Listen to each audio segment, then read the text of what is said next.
আজকে আমরা মায়ের আঁচল মুভির পরের পর্বের সম্পর্কে জানব। এই সিনেমাটি মায়ের পবিত্র ভালোবাসার শক্তি এবং সন্তানের প্রতি মায়ের চিরন্তন আস্থার এক অসাধারণ কাহিনী।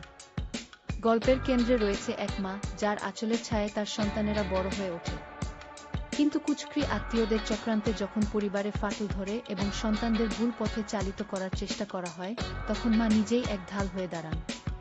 মায়ের আত্মত্যাগ এবং মায়ের প্রতি সন্তানের ভক্তির এই আবেগঘন রসায়ন দর্শকদের চোখ অশ্রুসিক্ত করতে বাধ্য করে। অন্যায়ের বিরুদ্ধে লড়াই করে সন্তানদের আবার সঠিক পথে ফিরিয়ে আনার এই পারিবারিক ড্রামাটি বাংলার দর্শকদের মাঝে এক বিপুল সাড়া ফেলেছিল। এটি আমাদের শিখিয়ে দেয় যে মায়ের চেয়ে বড় আশ্রয় এই পৃথিবীতে আর কিছুই হতে পারে না।